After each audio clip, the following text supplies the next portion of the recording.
الحمد لله رب العالمين والصلاة والسلام على أشرف الأنبياء والمرسلين أما بعد فأعوذ بالله من الشيطان الرجيم من همزه ونفخه ونفثه بسم الله الرحمن الرحيم رب اشرح لي صدري ويسر لي أمري واحلل عقدة من لساني يفقه قولي اللهم انفعنا بما علمتنا وعلمنا ما ينفعنا وزدنا علما فبشر عبادي الذين يستمعون القول فيتبعون أحسنه أولئك الذين هداهم الله وأولئك هم أولو الألباب أعوذ بالله من الشيطان الرجيم بسم الله الرحمن الرحيم فهل ينتظرون إلا مثل أيام الذين خلوا من قبلهم فهل ينتظرون بس نہیں وہ انتظار کر رہے الا مثل ایام الذین خلوا من قبلهم مگر مثل دن ان لوگوں کے جو گزر چکے ان سے پہلے۔ یہ ایمان کیوں نہیں لا رہے؟ یہ قریش مکہ اللہ تعالیٰ فرماتے ہیں ڈانٹ کے انداز میں کہ یہ اصل میں نہیں انتظار کر رہے مگر پچھلے لوگوں کے دنوں جیسے دن، جیسے پچھلی قوموں پر ان کی نافرمانی کی وجہ سے، ان کے تکبر سرکشی کی وجہ سے عذاب آیا تھا جب ان کی مہلت ختم ہو گئی تھی، تو یہ پچھلی قوموں کے دنوں جیسے دنوں کا انتظار کر رہے ہیں۔ پچھلی قوموں کے دن یعنی پچھلی قوموں کے جو عذاب والے دن تھے، تو نہیں یہ انتظار کر رہے مگر وہ لوگ جو ان سے پہلے گزر چکے ان کے دنوں جیسے دنوں کا۔ ایک ڈانٹ ہے، ایک دھمکی ہے، بہت بڑی وعید ہے، اور ہر شخص کو ڈرنا چاہیے، ہر قوم کو بحیثیت مجموعی بھی ڈرنا چاہیے، ہر انسان کو انفرادی طور پر بھی ڈرنا چاہیے اللہ تعالیٰ کی نافرمانی سے، اللہ تعالیٰ کے عذاب سے۔ اللہ کے عذاب سے تو کبھی بھی کسی کو بے فکر نہیں ہونا چاہیے، کوئی شخص کتنا ہی نیک کیوں نہ ہو جائے پھر بھی اسے اللہ سے ڈرتے رہنا چاہیے۔ تو یہ ایمان کیوں نہیں لا رہے؟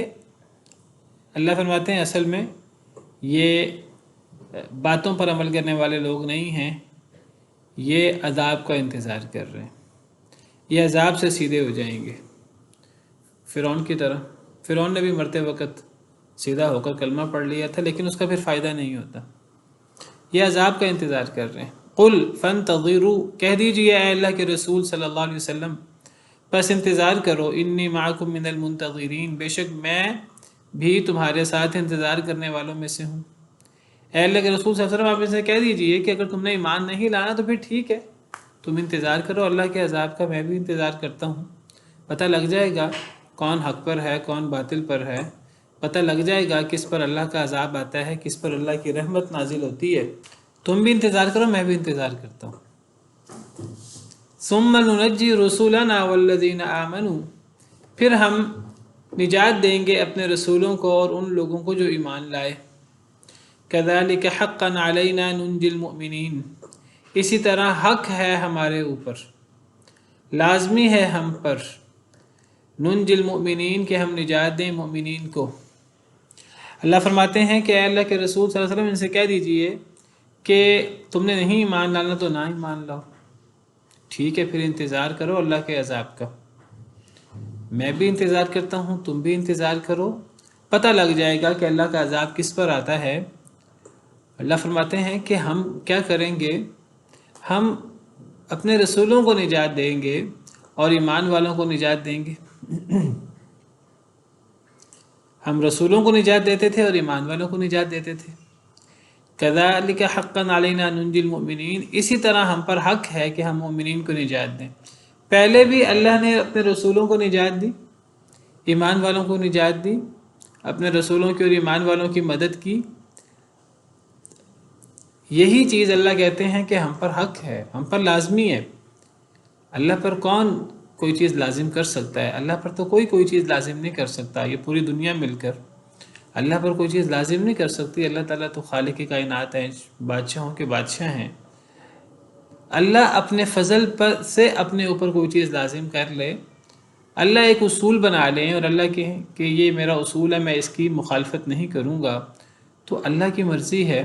اللہ نے وہ ایک اصول بنایا ہے اللہ نے اپنے فضل و کرم سے اپنے اوپر ایک چیز لازم کر رکھی ہے کہ اللہ نے نیک لوگوں کی، رسولوں کی، ایمان والوں کی مدد کرنی ہے۔ یہ اللہ فرماتے ہیں یہ ہم پر حق ہے، ہم پر حق ہے کہ ہم نجات دیں ایمان والوں کو، ہم ان کی مدد کریں۔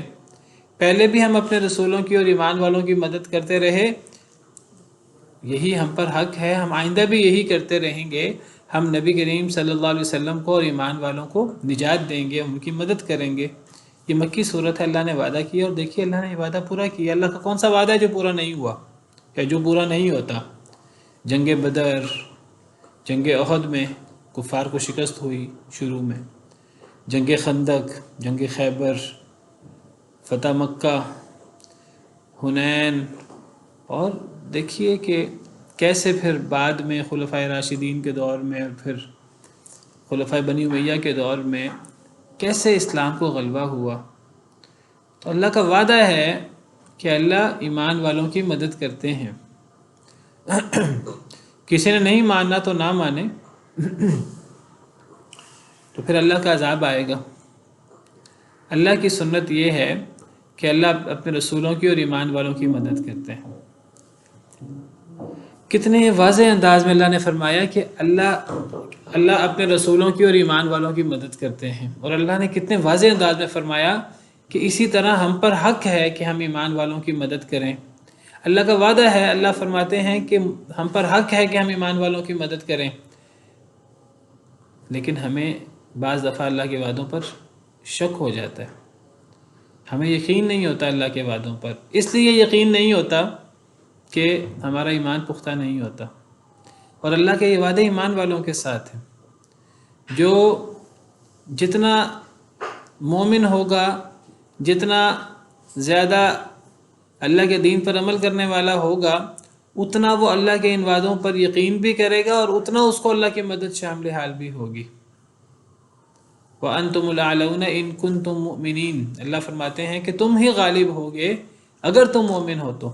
اگر ہم خود ہی ایمان والے نہ ہوں، ہم خود ہی اپنے دین پر عمل نہ کریں، ہم خود ہی قرآن کو چھوڑ دیں، نبی کریم صلی اللہ علیہ وسلم کے فرمان کو چھوڑ دیں، پھر ہم کس منہ سے اللہ سے یہ مطالبہ کریں کہ اے اللہ آپ اپنے وعدے پورے کریں؟ ہم نے تو خود قرآن و سنت کو چھوڑ دیا ہے، ہم نے تو خود زوال کو ہم نے اپنا لیا ہے کتاب و سنت کو چھوڑ کر۔ تو اللہ کے وعدے ہیں کہ اللہ ایمان والوں کی مدد کرتے ہیں، اللہ رسولوں کی مدد کرتے ہیں اور ایمان والوں کی مدد کرتے ہیں۔ کتب اللہ لاغلبن انا ورسلی، میں نے یہ بات لکھ دی ہے، کتبہ کا مطلب میں نے بات لکھ دی ہے، طے کر دی ہے، یہ پتھر پر لکیر ہے کہ میں اور میرے رسول غالب آئیں گے۔ سورہ مجادلہ میں اللہ فرماتے ہیں۔ ایک اور جگہ اللہ فرماتے ہیں اِنَّا لَنَنْصُرُ رُسُلَنَا وَالَّذِينَ آمَنُوا فِي الْحَيَاةِ الدُّنْيَا وَيَوْمَ يَقُومُ الْأَشْهَادُ، ہم اپنے رسولوں کی اور ایمان والوں کی البتہ ضرور مدد کرتے ہیں، اس دنیا کی زندگی میں بھی اور قیامت کے دن بھی۔ دنیا میں بھی اللہ اپنے رسولوں کی اور ایمان والوں کی مدد کرتے ہیں، اور آخرت میں بھی اللہ ان کی مدد کریں گے۔ اللہ فرماتے ہیں وَلَقَدْ كَتَبْنَا فِي الزَّبُورِ مِن بَعْدِ الذِّكْرِ أَنَّ الْأَرْضَ يَرِثُهَا عِبَادِيَ الصَّالِحُونَ، ہم نے زبور میں نصیحت کے بعد یہ بھی لکھ دیا کہ اس زمین کے وارث میرے نیک بندے ہوں گے۔ اللہ نے یہ زمین اپنے نیک بندوں کے لیے بنائی ہے،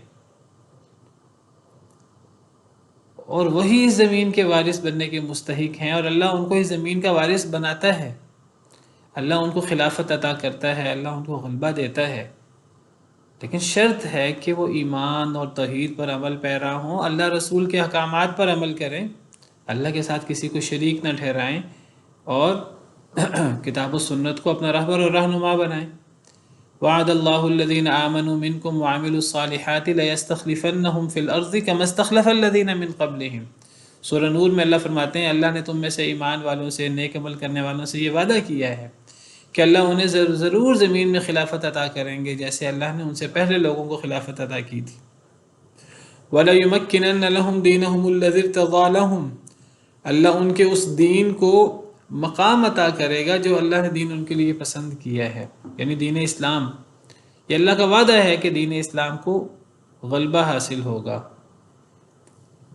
وَلَيُبَدِّلَنَّهُم مِّن بَعْدِ خَوْفِهِمْ أَمْنًا، البتہ ضرور اللہ بدلے گا ان کے خوف کے بعد امن میں۔ شروع میں مسلمان خوف میں ہوتے تھے، تھوڑے ہوتے تھے، کافروں کی ظلم زیادتی کا خوف ہوتا تھا، قتل و غارت کا خوف ہوتا تھا۔ اللہ نے وعدہ کیا کہ اللہ ان کے خوف کو امن سے بدل دیں گے، اور اتنا امن ہوا، اتنا امن ہوا، ایک عورت جو ہے وہ دور دراز سے سفر کر کے وہ حج پر آ جائے تو اسے اللہ کے علاوہ کسی کا ڈر نہیں ہوگا۔ نبی صلی اللہ علیہ وسلم نے پیش گوئی کی اور ایسا ہوا۔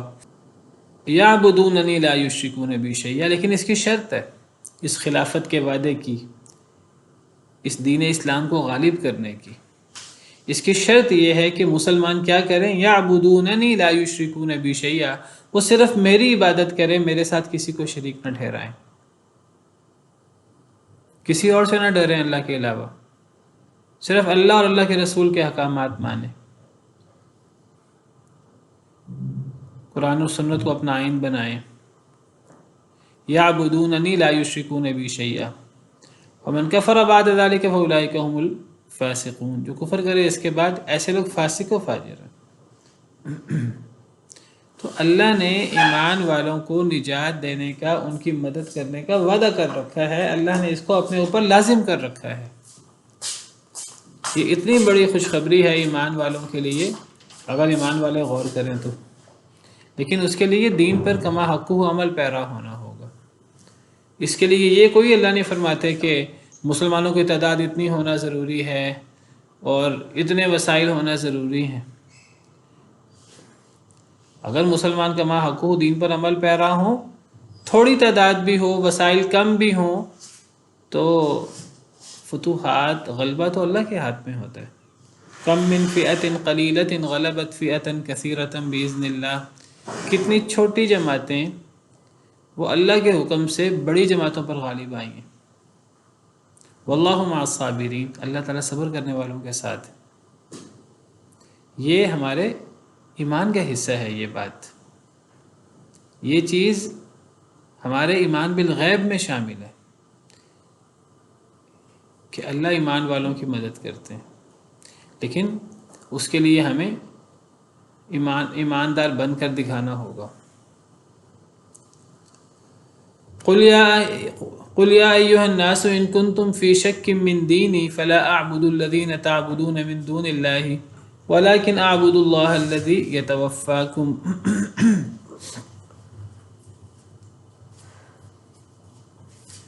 کہہ دیجئے اے اللہ کے رسول صلی اللہ علیہ وسلم، یا ایھا الناس، اے لوگو، ان کنتم فی شک من دینی، اگر تم ہو شک میں میرے دین کے بارے میں، فلا اعبد الذین تعبدون من دون اللہ،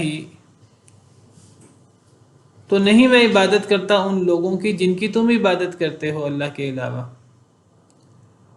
ولیکن اعبد اللہ الذی یتوفاکم، لیکن میں عبادت کرتا ہوں اللہ کی، وہ جو تمہیں فوت کرتا ہے۔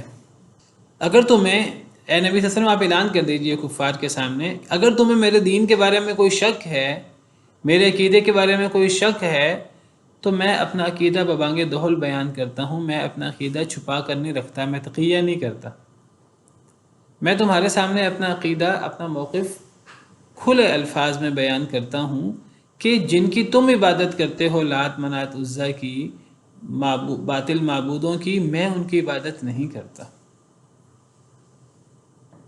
تم نے اللہ کو چھوڑ کر غیروں کے ساتھ جو تعلق بنایا ہے، میں ان سب سے بیزار ہوں، میں ان میں سے کسی کی عبادت نہیں کرتا۔ وہ اب اپنے دور میں نیک لوگ تھے جو قریش مکہ نے بت بنا رکھے تھے، یا وہ جو آستانے بنائے ہوئے تھے قبروں وغیرہ اور بت وغیرہ، اگر وہ نیک لوگوں کے بھی تھے، انبیاء کے نیک لوگوں کے بھی، تو نیک لوگوں کی نیکی الگ چیز ہے، لیکن ان کو معبود بنانا وہ تو صحیح نہیں ہے، وہ تو شرک ہے۔ تو اگر تمہیں میرے دین کے بارے میں کوئی شک ہے تو میں اپنا دین، اپنا موقف کھل کر بیان کر دیتا ہوں۔ میرا موقف سورج کی طرح واضح ہے۔ میرا موقف یہ ہے کہ تم جن باطل معبودوں کی عبادت کرتے ہو، میں ان کی عبادت نہیں کرتا، میں ان سب سے بیزار ہوں۔ وَلَكِنْ أَعْبُدُ اللَّهَ الَّذِي يَتَوَفَّاكُمْ، لیکن میں عبادت کرتا ہوں اس اللہ وحدہ لا شریک کی جو تمہیں فوت کرتا ہے۔ میں اس اللہ کی عبادت کرتا ہوں جس کے ہاتھ میں زندگی ہے، جس کے ہاتھ میں موت ہے، جو حاجت روا ہے، جو مشکل کشا ہے، جو پیدا کرنے والا ہے، جو ہر قسم کی نعمتیں دینے والا ہے۔ میں اس اللہ کی عبادت کرتا ہوں۔ میرے دین کے اندر کوئی رواداری، میرے دین کے اندر اس بارے میں کوئی مداہنت نہیں ہے۔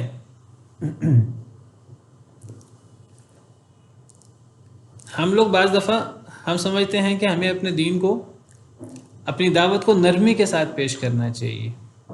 یہ بات ٹھیک ہے، ہمیں اپنی دعوت کو، اپنے دین کو، اپنی بات کو حکمت کے ساتھ اور نرمی کے ساتھ، خیر خواہی کے ساتھ پیش کرنا چاہیے۔ اللہ تعالیٰ نے ہمیں حکم دیا ادعو الی سبیل ربک بالحکمت والموعظۃ الحسنۃ وجادلہم باللتی ہی احسن، کہ نبی صلی اللہ علیہ وسلم اپنے رب کے دین کی طرف، اپنے رب کے رستے کی طرف لوگوں کو دعوت دیں، حکمت کے ساتھ، اچھی خیر خواہی کے ساتھ، اور اگر مجادلہ کی ضرورت پیش آئے تو اچھے طریقے سے مجادلہ کریں، اچھے طریقے سے بحث و مباحثہ کریں۔ دعوت دینے کے لیے حکمت، اچھی خیر خواہی یہ بہت ضروری ہے، بلکہ قول لین بہت ضروری ہے، نرمی سے بات کرنا بہت ضروری ہے۔ یہ دعوت دین کی بنیادوں میں سے ایک بنیاد ہے۔ اللہ تعالیٰ نے سیدنا موسیٰ اور سیدنا ہارون علیہ السلام کو بھیجا فرعون کے پاس، جس سے زیادہ سرکش اور جس سے زیادہ بدبخت کون ہوگا جو اپنے آپ کو بڑا رب کہا کرتا تھا۔ لیکن دیکھیے اللہ تعالیٰ فرماتے ہیں حضرت موسیٰ اور حضرت ہارون سے جاؤ فرعون کے پاس، جا کر اس سے نرمی سے بات کرنا۔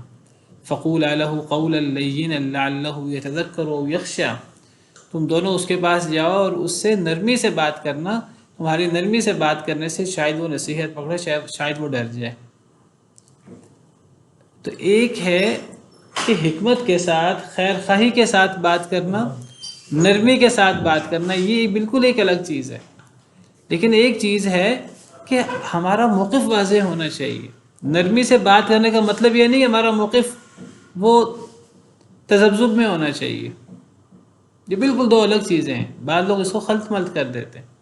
بعض لوگ نرمی سے بات کرنے کو، حکمت سے بات کرنے کو اور مداہنت، اس کو خلط ملط کر دیتے ہیں۔ یہ مداہنت ہے کہ ایک انسان کا موقف ہی واضح نہ ہو، ایک انسان اس کو بھی صحیح سمجھتا ہو، اس کو بھی صحیح سمجھتا ہو، دوسروں کو ساتھ ملانے کے لیے، دوسروں کو ساتھ ملانے کے ہمارا دین چاہتا ہے کہ ہمارے ساتھ، اسلام چاہتا ہے کہ لوگ مسلمانوں کے ساتھ ملیں، آپس میں اٹھیں بیٹھیں اور گفت و شنید ہو، لیکن مداہنت نہیں چاہتا۔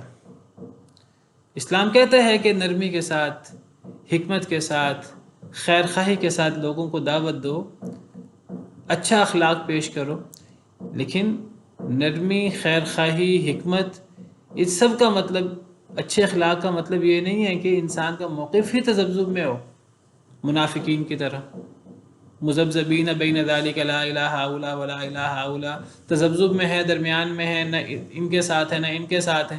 ایک انسان نہ صحیح طرح اسلام پر عمل پیرا ہو، نہ صحیح طرح کبھی اسلام کی بات کرے، کبھی غیر اسلام کی بات کرے، کبھی اللہ کی عبادت کی بات کرے، کبھی غیروں کی بات کرے۔ تو حکمت اور نرمی کے ساتھ بات کرنا بالکل الگ چیز ہے، اور مداہنت الگ چیز ہے۔ مداہنت جائز نہیں ہے۔ اللہ فرماتے ہیں وَدُّوا لَوْ تُدْهِنُ فَيُدْهِنُونَ، سورہ قلم میں اللہ فرماتے ہیں کہ اے اللہ کے رسول صلی اللہ علیہ وسلم یہ چاہتے ہیں تھوڑا سا آپ مداہنت اختیار کریں، تھوڑا سا مداہنت وہ اختیار کریں۔ چلو ہم سب اللہ کی بھی عبادت کر لیں گے، لیکن آپ بھی کسی دن، آپ بھی ایک دو دن لات منات عزا کی عبادت کر لینا، آپ بھی کوئی ان کو کچھ سمجھ لیں کہ ان میں فلاں فلاں صفات ہیں خدائی۔ یہ مداہنت اسلام میں نہیں ہے۔ آج ایک نیا انداز آ گیا ہے، لوگ آج چاہتے ہیں کہ وحدت ادیان ہونا چاہیے، آپس میں اتحاد اور اتفاق ہونا چاہیے، اور وہ وحدت ادیان اور اتحاد اور اتفاق سے مراد یہ لیتے ہیں کہ بس سب کچھ ٹھیک ہے، سب کچھ ٹھیک ہے، کوئی بھی غلط نہیں ہے، کسی کو غلط نہ کہو، کسی کو برا نہ کہو، کسی کو گالی نہ نکالو، یہ بات ٹھیک ہے، کسی کو گالی نہیں نکالنی چاہیے، غیر مسلم کو بھی گالی نہیں نکالنی چاہیے،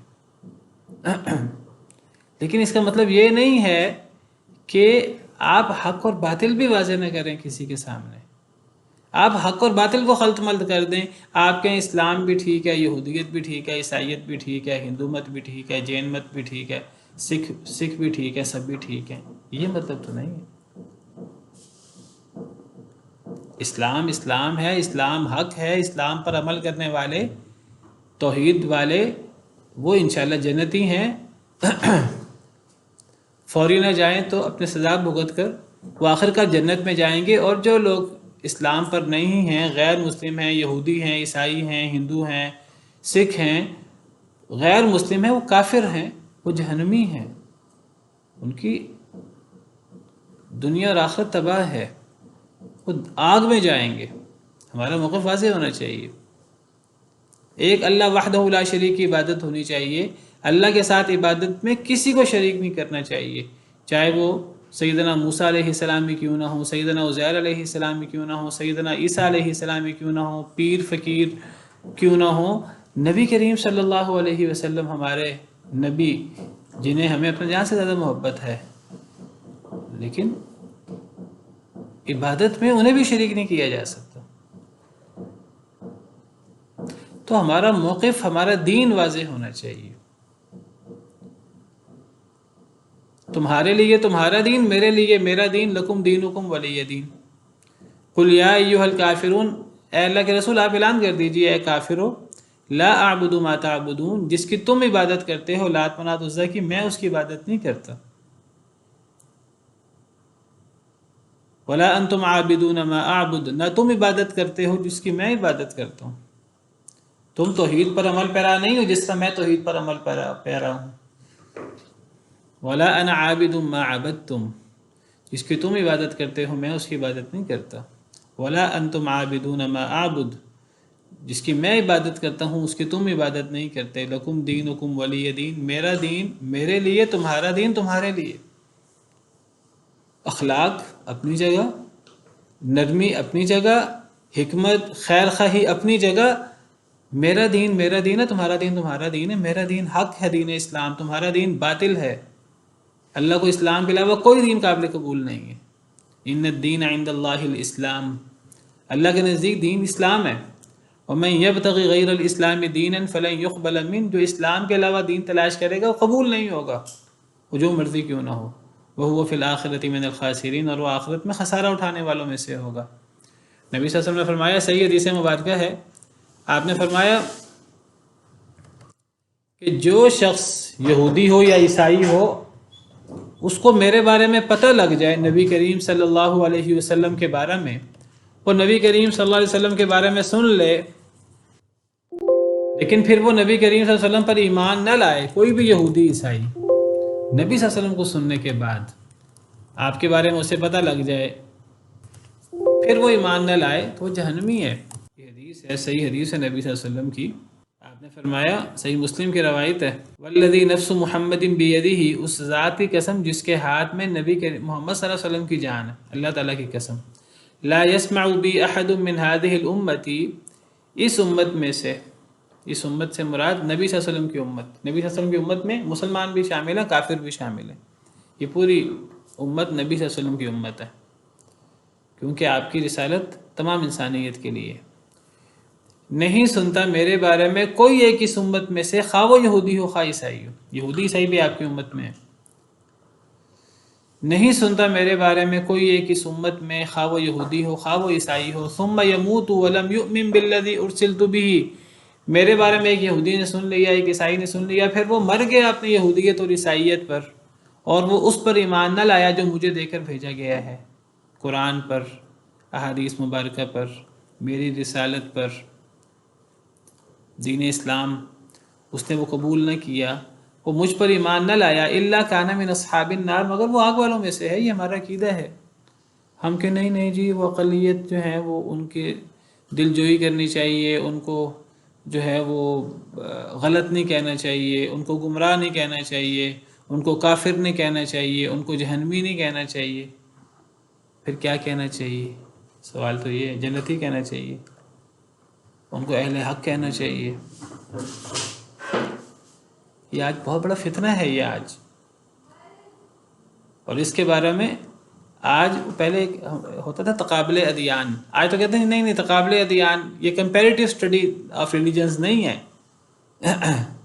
یہ تو ادیان کا تعارف اور وحدت ادیان کی بات ہونی چاہیے۔ وحدت ادیان ہو سکتا ہے اسلام پر، اللہ تعالیٰ نے فرمایا کہ قُلْ يَا أَهْلَ الْكِتَابِ تَعَالَوْا إِلَىٰ كَلِمَةٍ سَوَاءٍ بَيْنَنَا وَبَيْنَكُمْ أَلَّا نَعْبُدَ إِلَّا اللَّهَ وَلَا نُشْرِكَ بِهِ شَيْئًا وَلَا يَتَّخِذَ بَعْضُنَا بَعْضًا أَرْبَابًا مِّن دُونِ اللَّهِ، اے اہل کتاب ایک برابر چیز کی طرف آ جاؤ جو ہم میں اور تم میں مشترک ہے۔ اصل یہودیت اور عیسائیت کا جو اصل حضرت موسیٰ حضرت عیسیٰ کی دعوت تھی، جو دین اسلامی تھا، جیسے ہم تفصیل سے پڑھ چکے ہیں، حضرت موسیٰ حضرت عیسیٰ کی دعوت اور نبی صلی اللہ علیہ وسلم کی دعوت ایک جیسی ہے، ایک برابر کلمے کی طرف آ جاؤ، اللہ نعبد الا اللہ، کہ اللہ کے علاوہ کسی کی عبادت نہیں ہوگی، ولا نشرک بہ شیئا، اللہ کے ساتھ کسی کو شریک نہیں بنایا جائے گا، ولا یتخذ بعضنا بعضا اربابا من دون اللہ، کوئی انسان مخلوق میں سے کوئی کسی مخلوق کو اللہ کے علاوہ رب نہ بنا لے۔ ہاں اس پر ہم اکٹھے ہو سکتے ہیں، اور یہ دین اسلام ہے، اسلام پر اکٹھے ہو سکتے ہیں۔ اگر کوئی اسلام پہ اکٹھا نہیں ہوتا، ہم مجبور نہیں کرتے کسی کو، نہ ہمیں، نہ نبی صلی اللہ علیہ وسلم کو اجازت تھی، نہ آپ کی امت میں سے کسی کو اجازت ہے کسی کو مجبور کرے اسلام لانے پر۔ نرمی سے بات ہوگی، خیر خواہی کے ساتھ بات ہوگی کہ اللہ تعالیٰ ان کو اخروی ناکامی سے اللہ بچائیں، اور اللہ ان کو اخروی دنیا کے آخرت کے عذاب سے بچائیں، اس خیر خواہی کے ساتھ دعوت دی جائے گی، حق بات پیش کی جائے گی، مداہنت نہیں ہوگی، اپنا موقف واضح ہونا چاہیے۔ یہی اللہ تعالیٰ یہاں نبی صلی اللہ علیہ وسلم کو حکم دے رہے ہیں۔ کہہ دیجئے اے لوگو، اگر تمہیں میرے دین کے بارے میں شک ہے تو کسی کو میرے دین کے بارے میں شک نہ رہے۔ نبی صلی اللہ علیہ وسلم بہت اخلاق والے تھے، بہت نرم دل تھے، رحمت للعالمین تھے، لیکن رحمت للعالمین کا مطلب یہ نہیں ہے کہ وہ مداہنت تھی ان میں، ان کا موقف واضح نہیں تھا۔ اگر کسی کو میرے دین کے بارے میں شک ہے تو سن لے، فلا اعبد الذین تعبدون من دون اللہ، جس کی تم عبادت کرتے ہو اللہ کے علاوہ اس کی میں عبادت نہیں کرتا۔ ولیکن اعبد اللہ الذی یتوفاکم، میں اس اللہ کی عبادت کرتا ہوں، اللہ وحدہ لا شریک کی، جو تمہیں فوت کرتا ہے، جو فوت کرتا ہے اور جو زندہ کرتا ہے، جو مارتا ہے۔ پہلے کئی دفعہ بات ہو چکی ہے کہ خالق کی جو بڑی صفات ہے معبود کی، ایک زندہ کرنا، تخلیق، اور ایک حاجت روا اور مشکل کشا ہونا، نفع نقصان دے سکنا۔ جو خالق ہوگا وہ زندہ بھی کر سکے گا، وہ مار بھی سکے گا، وہ نقصان بھی دے سکے گا اپنے دشمنوں کو، اور اپنے دوستوں کو نفع بھی دے سکے گا۔ تو اس اللہ کی وحدہ لا شریک کی میں عبادت کرتا ہوں جو تمہیں فوت کرتا ہے، یعنی وہ اللہ بہت رحیم و کریم ہے، وہ اللہ ہمیں بھی فوت کرتا ہے، تمہیں بھی فوت کرتا ہے، اور فوت ہونے کے بعد یہ عارضی زندگی ختم ہو جائے گی، اصل زندگی شروع ہو جائے گی، جو اصل زندگی ہے، اصل وہاں حساب کتاب ہوگا۔ اگر تم مان لو تو بہت اچھی بات ہے، پیچھے ہم نے پڑھا تم انتظار کرو میں بھی انتظار کرتا ہوں۔ اگر تم دنیا میں مان لو تو بہت اچھی بات ہے، نہیں دنیا میں مانو گے تو اللہ فوت تو کرے گا، اور پھر اصل زندگی ہوگی، پھر اصل زندگی میں پھر بھگتنا ہوگا جو کچھ اس دنیا میں کیا ہے، بدلہ ہوگا اچھا یا برا آخرت میں۔ یتوفا کے بارے میں بات ہو چکی ہے، یہ واو فا اور یا سے ہے، واو فا اور یا، اس کا مطلب پورا کرنا ہوتا ہے، لفظی مطلب پورا کرنا، وفا، ایفائے عہد بھی اسی سے ہی ہوتا ہے، وعدہ پورا کرنا۔ اگر اس سے توفا آ جائے، توفا یا توفا، تو اس کا مطلب پورا لے لینا، فوت کر دینا۔ عام طور پر توفا یا توفا پورا لینے کے معنی میں، کسی کو فوت کرنے کے معنی میں استعمال ہوتا ہے یہ لفظ۔ اللہ یتوفی الانفس حین موتها، اللہ جانوں کو ان کی موت کے وقت فوت کر دیتے ہیں. اللہ یتوفی الانفس حین موتها، وہاں بھی یہی صیغہ ہے یتوفی. اللہ فوت کرتے ہیں جانوں کو جب ان کی موت کا وقت آ جاتا ہے. واللتی لم تمت فی منامها، جن کا بھی موت کا وقت نہیں آتا اللہ ان کو ان کی نیند میں فوت کر دیتے ہیں، ان کی روح قبض کر لیتے ہیں. تو توفا یا توفا کا مطلب فوت کرنا ہوتا ہے، پورا لینا یعنی فوت کرنا. اور یہ قرآن کریم میں فوت کرنے کے علاوہ بھی یہ لفظ استعمال ہوتا ہے. ثم توفی کل نفس ما کسبت وهم لا یظلمون، قرآن کریم میں کئی جگہ پر آتا ہے.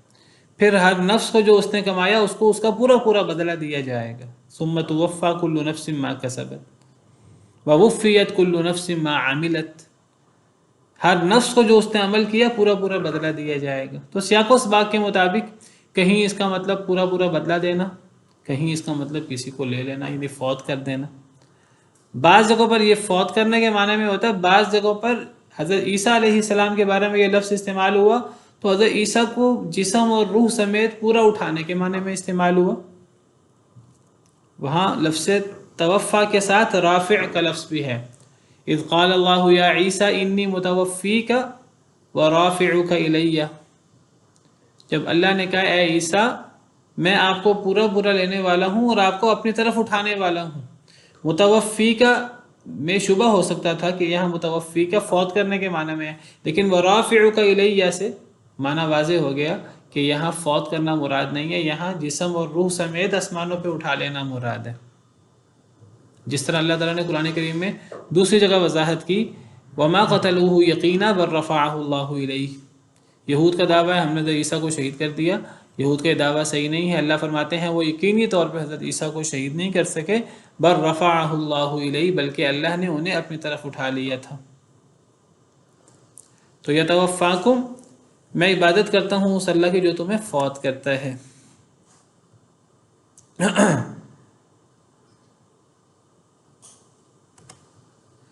تو یہ رواداری، مداہنت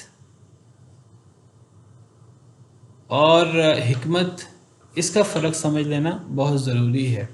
اس آیت کریمہ سے فرق بہت واضح ہوتا ہے اور سورۃ الکافرون سے، قل یا ایھا الکافرون سے. اسی طرح سورہ بقرہ میں بھی اللہ تعالیٰ فرماتے ہیں قل اتحاجوننا فی اللہ وہو ربنا وربکم ولنا اعمالنا ولکم اعمالکم، کہہ دیجئے کیا تم اللہ کے بارے میں ہم سے جھگڑا کرتے ہو، وہ ہمارا بھی رب ہے تمہارا بھی رب ہے. ولنا اعمالنا ولکم اعمالکم، ہمارے اعمال ہمارے ساتھ، تمہارے اعمال تمہارے ساتھ. ہم تمہارے اعمال کو صحیح نہیں سمجھتے، تم ہمارے اعمال کو بھی صحیح نہیں سمجھتے. حضرت ابراہیم علیہ السلام نے تو اس چیز کو اتنا واضح کیا، حضرت ابراہیم اور ان کے ساتھیوں نے، مشرکین اور کفار کے بالمقابل. اللہ تعالیٰ نے حضرت ابراہیم اور ان کے ساتھیوں کی اس بات کو ہمارے لیے اسوہ حسنہ بنا دیا. سورہ ممتحنہ میں اللہ فرماتے ہیں قد کانت لکم اسوۃ حسنۃ فی ابراہیم، تمہارے لیے اسوہ حسنہ ہے ابراہیم میں، والذین معہ، ابراہیم علیہ السلام میں اور ان کے ساتھیوں میں.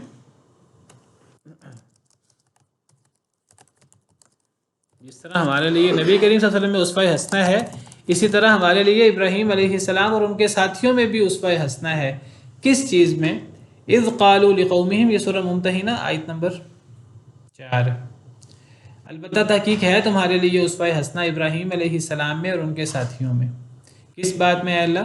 اذ قالوا لقومہم انا براء منکم ومما تعبدون من دون اللہ، اس بات میں کہ جب حضرت ابراہیم نے اور ان کے ساتھیوں نے اپنی قوم سے بانگ دہل کہہ دیا کہ ہم تم سے بھی بیزار ہیں اور جن کی تم اللہ کے علاوہ عبادت کرتے ہو ہم ان سے بھی بیزار ہیں. ہمارا تمہارا کوئی جوڑ نہیں ہے دین کے اعتبار سے، ہم تم سے اور تمہارے معبودوں سے بیزار ہیں. کفرنا بکم، ہم تمہارا انکار کرتے ہیں. وبدا بیننا وبینکم العداوۃ والبغضاء ابدا، ظاہر ہو گئی ہمارے درمیان اور تمہارے درمیان دشمنی اور بغض ہمیشہ کے لیے. حتیٰ تؤمنوا باللہ وحدہ، حتیٰ کہ تم اللہ وحدہ لا شریک پر ایمان لے آؤ. تم اللہ پر ایمان لے آؤ تو ہماری دوستی ہی دوستی ہے، تم اللہ پر ایمان نہیں لاتے ہماری دوستی نہیں ہو سکتی. ہمارے اور تمہارے درمیان عداوت اور بغض قیامت تک کے لیے ہے. ہاں اخلاق کا رویہ پیش کیا جائے گا، بات چیت میں نرمی سے بات ہوگی، دعوت حکمت کے ساتھ دی جائے گی، وہ الگ چیز ہے، لیکن الولا والبرا کا عقیدہ وہ ہمارا بنیادی عقیدہ ہے اسلام کا۔ وَأُمِرْتُ أَنْ أَكُونَ مِنَ الْمُؤْمِنِينَ، مجھے حکم دیا گیا ہے، محمد صلی اللہ علیہ وسلم کو حکم ہے کہ آپ اعلان کریں کہ مجھے حکم دیا گیا ہے ان اکون من المؤمنین، کہ میں ایمان والوں میں سے ہو جاؤں۔ وَأَنْ أَقِمْ وَجْهَكَ لِلدِّينِ حَنِيفًا، اور یہ کہ آپ قائم کریں اپنے چہرے کو دین کے لیے حنیفہ یک طرفہ ہو کر، اپنے چہرے کو دین کے لیے یعنی دین اسلام کے لیے یک طرفہ طور پہ قائم کر لیں، دین اسلام پر گامزن ہو جائیں۔ دین اسلام کتاب و سنت کا نام ہے، اسلام اللہ کے سامنے سر جھکانے کا نام ہے۔ ہمیں تو دین اسلام یہ سبق دیتا ہے۔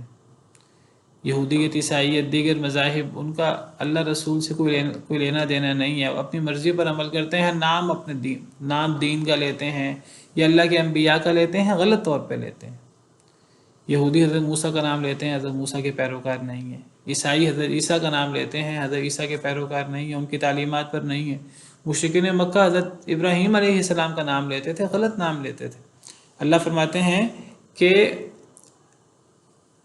حضرت ابراہیمی تو نبی کریم صلی اللہ علیہ وسلم ہیں، ایمان والے ہیں ابراہیمی۔ نبی صلی اللہ علیہ وسلم نے فرمایا کہ حضرت موسیٰ سے زیادہ قریب تو میں اور مسلمان ہیں، یہودی حضرت موسیٰ کے زیادہ قریب نہیں ہیں، حضرت عیسیٰ کے زیادہ قریب تو ہم مسلمان ہیں، کیونکہ ہم حضرت موسیٰ حضرت عیسیٰ کی تعلیمات پر عمل کرنے والے ہیں، حضرت ابراہیم علیہ السلام کی تعلیمات پر عمل کرنے والے ہیں۔ وہ لوگ تو دعویٰ کرتے ہیں بس۔ وَلَا تَكُونَنَّ مِنَ الْمُشْرِكِينَ، اور ہرگز نہ آپ ہو جائیں مشرکین میں سے۔ اسلام کی سب سے بڑی دشمنی شرک کے ساتھ۔ یہودی بھی شرک کرتے ہیں، عیسائی بھی شرک کرتے ہیں، مشرکین بھی شرک کرتے ہیں، ہندو بھی شرک کرتے ہیں، سارے لوگ شرک کرتے ہیں۔ تو اسلام اور شرک کیسے اکٹھے ہو سکتے ہیں؟ کبھی اکٹھے نہیں ہو سکتے۔ آج ہم لوگوں نے اصل میں لا الہ الا اللہ محمد الرسول اللہ کا صحیح مفہوم سمجھا ہی نہیں ہے۔ منہ سے ہم لا الہ الا اللہ پڑھ دیتے ہیں اور اللہ کے علاوہ کوئی معبود برحق نہیں، محمد صلی اللہ علیہ وسلم اللہ کے رسول ہیں، ان کے نقش قدم پر ہم چلیں گے، لیکن ہم اپنے طور طریقوں پر عمل کرتے ہیں، اپنے بڑوں کے طور طریقوں پر عمل کرتے ہیں، کتاب و سنت پر عمل نہیں کرتے۔ اللہ معاف کرے۔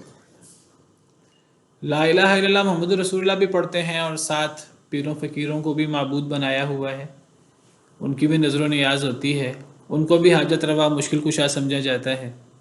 عجیب و غریب عقائد کچھ ہندوؤں سے مستعار لیے ہوئے ہیں، کچھ سکھوں سے مستعار لیے ہوئے ہیں، کوئی کسی سے کوئی کسی سے۔ شرک موجود ہے مسلمانوں کے اندر بہت زیادہ۔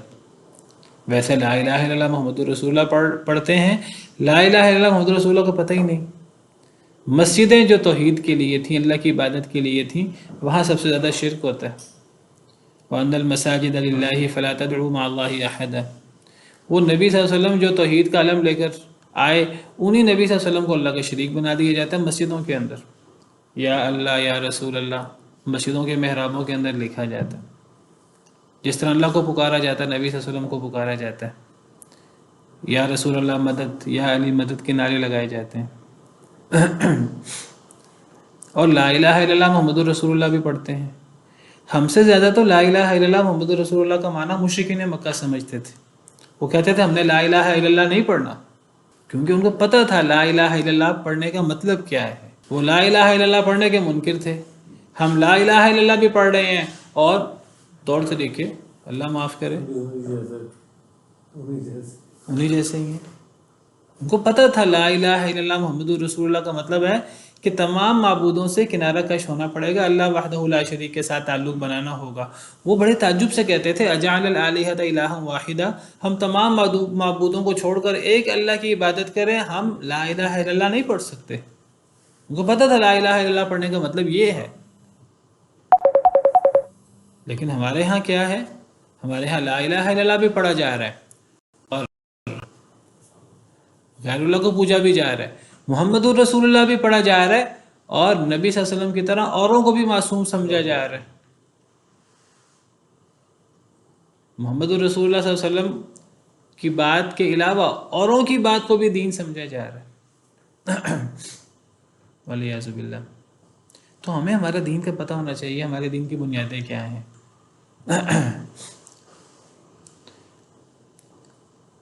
اگر دین کی بنیادیں قائم ہوں تو کمیاں کوتاہیاں چلتی رہتی ہیں، انسان خطا کا پتلا ہے، اللہ تعالیٰ معاف بھی کرتے رہتے ہیں نمازوں کی وجہ سے، دیگر چیزوں کی وجہ سے، لیکن اگر دین کی بنیادوں میں ہی، اگر عقیدے میں ہی اگر گڑبڑ ہے، اگر توحید اور شرک کا مسئلہ ہے، اگر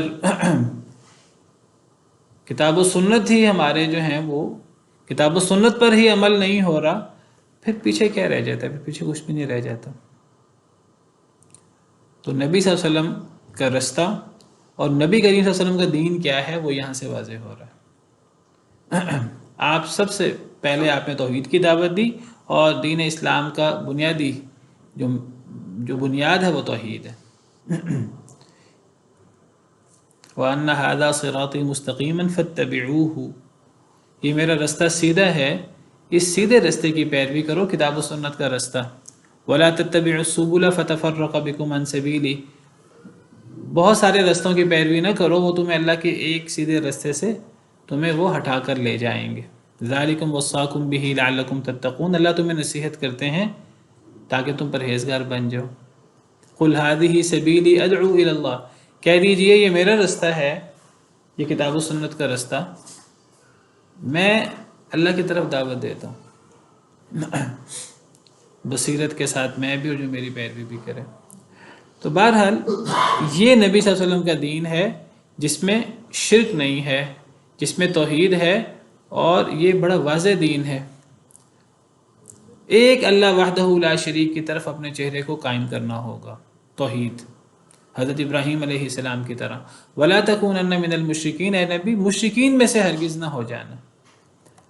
وَلَا تَدْعُ مِن دُونِ اللَّهِ مَا لَا يَنْفَعُكَ وَلَا يَضُرُّكَ، اور نہ آپ پکاریں اے اللہ کے رسول صلی اللہ علیہ وسلم اللہ کے علاوہ جو نہ آپ کو نفع دے نہ آپ کو نقصان دے۔ دین اسلام کی بنیادوں میں یہ بات شامل ہے کہ اللہ کے علاوہ کسی کو پکارنا جائز نہیں ہے، جو نفع بھی نہیں دیتا، جو نقصان بھی نہیں دیتا، کیونکہ جیسے میں نے ذکر کیا معبود کی دو بڑی شرائط میں پہلی شرط خالق ہونا ہے، زندہ کرنا مارنا خالق ہونا، اور دوسری شرط نفع نقصان کا مالک ہونا۔ اللہ کے علاوہ کوئی نفع نقصان کا مالک ہے ہی نہیں، تو اللہ کو چھوڑ کر اللہ کے علاوہ کسی کو نہ پکاریں جو نہ نفع دے سکے نہ نقصان دے سکے۔ کس کو حکم ہے؟ نبی صلی اللہ علیہ وسلم کو، نبی صلی اللہ علیہ وسلم کو خطاب ہے۔ نبی صلی اللہ علیہ وسلم تو کبھی کسی کو نہیں پکارتے تھے جو نہ نفع دے سکے نہ نقصان دے سکے۔ خطاب آپ کو ہے، مراد ہم ہیں، آپ کی امت مراد ہے، امت اس حکم پر عمل کرے، لیکن خطاب نبی کو ہے۔ اور آگے کیا فرمایا؟ آپ آگے الفاظ سن لیجئے کتنے سخت ہیں۔ فَإِن فَعَلْتَ، بس اگر آپ نے یہ کام کیا ہے اللہ کے رسول، آپ نے کرنا، آپ نے نہ کیا، نہ آپ نے کرنا تھا، نہ آپ سے اس کا امکان تھا، لیکن دیکھیں انداز کتنا سخت ہے۔ اگر آپ نے یہ کام کیا، اللہ کو چھوڑ کر کسی ایسے کو پکارا جو نہ نفع دے سکے نہ نقصان دے سکے، فَإِنَّكَ إِذًا مِّنَ الظَّالِمِينَ، آپ بھی اس وقت ظالموں میں سے ہو جائیں گے۔ یہ شرک ہے، ظلم سے مراد شرک ہے۔ إِنَّ الشِّرْكَ لَظُلْمٌ عَظِيمٌ، اگر آپ نے یہ کام کیا آپ بھی ظالم ہو جائیں گے، آپ کے اعمال بھی تباہ و برباد ہو جائیں گے۔ لَإِنْ أَشْرَكْتَ، دوسری آیت میں لَيَحْبَطَنَّ عَمَلُكَ، البتہ اگر آپ نے بھی شرک کیا آپ کے سارے اعمال بھی ضائع ہو جائیں گے۔ وَلَتَكُونَنَّ مِنَ الْخَاسِرِينَ، آپ بھی خسارہ اٹھانے والوں میں سے ہوں گے۔ آج لا الہ الا اللہ بھی پڑھا جا رہا ہے، اور پیر عبدالقادر جیلانی کو حاجت روا مشکل کشا سمجھا جا رہا ہے، سیدنا علی کو حاجت روا مشکل کشا سمجھا جا رہا ہے، والعیاذ باللہ۔ اللہ فرماتے ہیں دین اسلام کی بنیادوں میں یہ بات شامل ہے کہ اللہ کو چھوڑ کر کسی کو نہ پکارا جائے جو نہ نفع دے سکے نہ نقصان دے سکے، اور یہ خطاب نبی صلی اللہ علیہ وسلم کو ہے۔ نبی بھی کسی کو نفع نقصان نہیں دے سکتے، تو پھر کون کس کو نفع نقصان دے سکتا ہے؟ اللہ کے علاوہ کوئی کسی کو نفع نقصان نہیں دے سکتا۔ اتنی واضح آیات ہیں، لیکن شیطان نے گمراہ کیا ہوا ہے۔ وَإِن يَمْسَسْكَ اللَّهُ بِضُرٍّ فَلَا كَاشِفَ لَهُ إِلَّا هُوَ، اور اگر چھو لے آپ کو اللہ تعالیٰ بضر، تکلیف کے ساتھ، دکھ کے ساتھ، بیماری کے ساتھ، کوئی معنی کر لیں، زور، دکھ، بیماری، تکلیف، اگر چھو لے اللہ تعالیٰ آپ کو دکھ کے ساتھ، بیماری کے ساتھ، سختی کے ساتھ، فلا کاشف لہ الا ہو، پس نہیں کوئی کھولنے والا اس کو مگر اللہ ہی۔ اگر کوئی تکلیف آ جائے کہاں سے آتی ہے؟ اللہ کی طرف سے آتی ہے۔ اگر اللہ کوئی تکلیف دے دے، کوئی بیماری دے دے، کوئی دکھ دے دے، تو جب وہ آتی اللہ کی طرف سے ہے تو اسے کھولنے والا بھی اللہ وحدہ لا شریک ہی ہے۔ یعنی نبی کو اگر کوئی، یہ نبی صلی اللہ علیہ وسلم کو خطاب ہے، اگر آپ کو کوئی تکلیف آئے تو آپ بھی اس تکلیف کو اپنے سے دور نہیں کر سکتے، اپنے آپ سے آپ تکلیف کو دور نہیں کر سکتے، تو دوسروں سے آپ نے کیا تکلیف دور کرنی ہے؟ اپنے آپ کو آپ فائدہ نہیں دے سکتے، کسی دوسرے کو آپ نے کیا فائدہ پہنچانا ہے؟ وَإِن يُرِدْكَ بِخَيْرٍ، اور اگر اللہ ارادہ کرے آپ کے ساتھ خیر کا، فَلَا رَادَّ لِفَضْلِ، تو نہیں ہے کوئی رد کرنے والا اللہ کے فضل کو۔ اگر اللہ خیر کا ارادہ کرنا چاہیں آپ کے ساتھ، پوری دنیا اس کو آپ سے روکنا چاہے، پوری دنیا اللہ کے فضل کو آپ سے روک نہیں سکتی۔ اگر اللہ آپ کو ضرر دینے کا ارادہ کریں تو پوری دنیا آپ کو بچانا چاہے تو پوری دنیا آپ کو نہیں بچا سکتی۔ جب مصیبت کو کوئی ٹال نہیں سکتا اللہ کے علاوہ، اور جب کوئی خیر نہیں دے سکتا، کوئی نفع نہیں دے سکتا، کوئی نقصان نہیں دے سکتا اللہ کے علاوہ، تو پھر اللہ کے علاوہ کسی کو نفع نقصان کا مالک کیوں سمجھا جاتا ہے؟ مسلمان سمجھتے ہیں اور لا الہ الا اللہ پڑھنے کے بعد سمجھتے ہیں۔ یصیب به من یشاء من عبادی، وعلیکم السلام، وہ پہنچاتا ہے جسے چاہتا ہے اپنے بندوں میں سے۔ یصیب، اللہ پہنچاتا ہے، بھی اس کو، کس کو؟ اس دکھ، اس خیر کو، اس اچھائی، اس برائی کو کون پہنچاتا ہے؟ اللہ۔ برائی آتی ہے اللہ کی طرف سے، مصیبت آتی ہے اللہ کی طرف سے، خیر آتی ہے اللہ کی طرف سے، پہنچاتا ہے یہ، یعنی یہ مصیبت یا یہ خیر اللہ پہنچاتے ہیں، میں یشاء من عبادہ، اپنے بندوں میں سے جسے چاہتے ہیں۔ اللہ ہیں جو مصیبت دے سکیں، جو خیر کر سکیں، کوئی اور نہ فائدہ کر سکتا نہ نقصان کر سکتا۔ وَهُوَ الْغَفُورُ الرَّحِيمُ، اور وہ بہت بخشنے والے، بہت رحم کرنے والے ہیں۔ قُلْ يَا أَيُّهَا النَّاسُ قَدْ جَاءَكُمُ الْحَقُّ مِنْ رَبِّكُمْ، کہہ دیجئے اے لوگو، تحقیق آ چکا تمہارے پاس حق تمہارے رب کی طرف سے۔ یہ حق تمہارے پاس آ چکا، یہ نقلی دلائل بھی ہیں، عقلی دلائل بھی ہیں، اتنا واضح ہے دین، توحید اتنی واضح ہے۔ فَمَنِ اهْتَدَى فَإِنَّمَا يَهْتَدِي لِنَفْسِهِ، پس جو ہدایت یافتہ ہوگا تو وہ سوائے سے کہ نہیں ہدایت یافتہ ہوگا اپنے نفس کے لیے۔ اگر کوئی ایمان لاتا ہے کسی پر احسان نہیں کرتا، کوئی موحد بنتا ہے، مسلمان ہوتا ہے، نہ اللہ پر احسان کرتا ہے، نہ نبی پر، نہ اسلام پر، نہ مسلمانوں پر، اپنا فائدہ کرتا ہے۔ وَمَنْ ضَلَّ فَإِنَّمَا يَضِلُّ عَلَيْهَا، جو گمراہ ہوتا ہے سوائے سے کہ نہیں وہ گمراہ ہوتا ہے اپنے نفس کے خلاف۔ جو گمراہ ہوگا اللہ رسول کا، اسلام کا کوئی نقصان نہیں کرے گا، مسلمانوں کو کوئی نقصان نہیں کر سکے گا، اپنا نقصان کرے گا۔ وَمَا أَنَا عَلَيْكُمْ بِوَكِيلٍ، اور نہیں ہوں میں تمہارے اوپر وکیل، زبردستی کرنے والا۔ میں تم پہ زبردستی نہیں کر سکتا، میں صرف تمہیں واعظ کر سکتا ہوں، نصیحت کر سکتا ہوں، حق بات پہنچا سکتا ہوں۔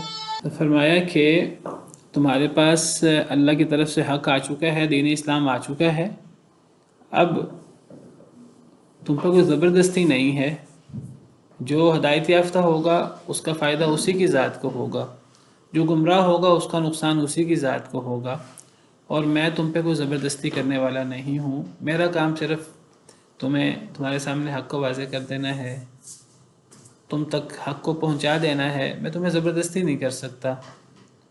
تمہاری مرضی ہے کہ تم مانو یا نہ مانو، اگر مان لو گے تو دنیا آخرت کامیاب ہو جائے گی، اگر نہیں مانو گے تو میں تم پہ زبردستی نہیں کر سکتا، اللہ ہی تم سے اس کا حساب لیں گے۔ وَاتَّبِعْ مَا يُوحَى إِلَيْكَ، اور پیروی کریں اس کی جو وحی کی جاتی ہے آپ کی طرف۔ اے اللہ کے رسول صلی اللہ علیہ وسلم، جو آپ پر وحی کی جاتی ہے آپ اس کی پیروی کریں، اسی کے پیچھے لگیں۔ جب یہ حکم نبی کو ہے کہ نبی وحی کی پیروی کرے تو امت کے لیے یہ حکم کتنا اہم ہے۔ اگر نبی وحی کا پابند ہے، نبی نے وحی کی پیروی کرنی ہے، تو امت نے پھر کس کی پیروی کرنی ہے؟ پھر امت جو ہے وہ وحی کو چھوڑ کر پھر کس کی پیروی کرے؟ امت کی کامیابی بھی وحی کی پیروی میں ہی ہے، کتاب و سنت کی، کیونکہ نبی بھی اس کا پابند ہے۔ اور پیروی کریں اس کی جو وحی کی جاتی ہے آپ کی طرف۔ وَاصْبِرْ، اور صبر کرے، حتیٰ یحکم اللہ، حتیٰ کہ اللہ کا فیصلہ آ جائے۔ یعنی آپ لوگوں کو دعوت دیں، اگر لوگ نہیں مانتے، لوگ آگے سے ظلم زیادتی کرتے ہیں، باتیں بناتے ہیں، تو صبر کریں حتیٰ کہ اللہ کا فیصلہ آ جائے، عذاب کی صورت میں، قیامت کی صورت میں۔ پھر دودھ کا دودھ پانی کا پانی ہو جائے گا، پھر اللہ سارا حساب لے لیں گے۔ جس نے کوئی ظلم زیادتی کی ہوگی، جس نے حق قبول کرنے سے انکار کیا ہوگا، آپ صبر کریں حتیٰ کہ اللہ کا فیصلہ آ جائے۔ وَهُوَ خَيْرُ الْحَاكِمِينَ، وہ سب سے بہتر فیصلہ کرنے والوں میں سے، اللہ کا فیصلہ سب سے بہتر ہے۔ لیکن یہ بات یاد رکھیے کہ وہ فیصلہ، اس فیصلے کا وعدہ آخرت میں ہے، دنیا میں وعدہ نہیں ہے کہ اللہ نے دنیا میں بدلہ دینا ہے۔ ضرور دنیا میں بھی اللہ تعالیٰ کسی حد تک بدلہ دے سکتے ہیں، اچھائی کا بدلہ اچھا، برائی کا بدلہ برا، کسی حد تک دنیا میں بھی ہو سکتا ہے، لیکن دنیا میں بدلہ دینے کا وعدہ نہیں ہے، وہ آخرت میں ہے۔ اللہ نے دنیا کو دارالامتحان بنایا ہے، دنیا کی بنا پر فیصلہ نہیں ہو سکتا، فیصلہ ہوگا آخرت کی بنا پر۔ اور آخرت میں اللہ نے پورا انصاف کرنا ہے، اور اللہ نے بہترین فیصلہ کرنا ہے۔ اِنَّكَ مَيِّتٌ وَإِنَّهُمْ مَيِّتُونَ ثُمَّ إِنَّكُمْ يَوْمَ الْقِيَامَةِ عِنْدَ رَبِّكُمْ تَخْتَصِمُونَ۔ اے نبی، آپ نے بھی مر جانا ہے، انہوں نے بھی مر جانا ہے، پھر تم قیامت کے دن اپنے رب کے پاس جھگڑو گے، وہاں فیصلہ ہوگا، پھر اللہ فیصلہ فرمائے گا قیامت کے دن۔ ایسا فیصلہ فرمائے گا کہ صرف انسانوں کا فیصلہ نہیں ہوگا، صرف جنوں کا فیصلہ نہیں ہوگا، یعنی بے زبان جانور، ایسے جانور جو مکلف نہیں ہیں، اگر ان میں سے کسی جانور نے دوسرے جانور پر کوئی زیادتی کی ہوگی، حالانکہ وہ مکلف نہیں ہے، اگر سینگ والی بکری نے بے سینگ کی بکری کو کوئی سینگ مارا ہوگا، تو قیامت کے دن ان بکریوں کو بھی زندہ کیا جائے گا، اور ان کو بھی ایک دوسرے سے بدلہ دلوایا جائے گا، پھر انہیں مٹی بنا دیا جائے گا۔ ان کے لیے جنت جہنم نہیں ہے، صرف یہ بتانے کے لیے کہ قیامت کے دن کمال انصاف ہوگا، دودھ کا دودھ پانی کا پانی ہوگا، چھوٹی سے چھوٹی چیز کا فیصلہ ہوگا۔ اللہ نے بدلے کے لیے، فیصلے کے لیے قیامت کا دن بنایا ہے۔ وَهُوَ خَيْرُ الْحَاكِمِينَ، اور وہ سب سے بہتر فیصلہ کرنے والوں میں سے۔ سبحان ربک رب العزت عما یصفون، وسلام علی المرسلین، والحمد للہ رب العالمین۔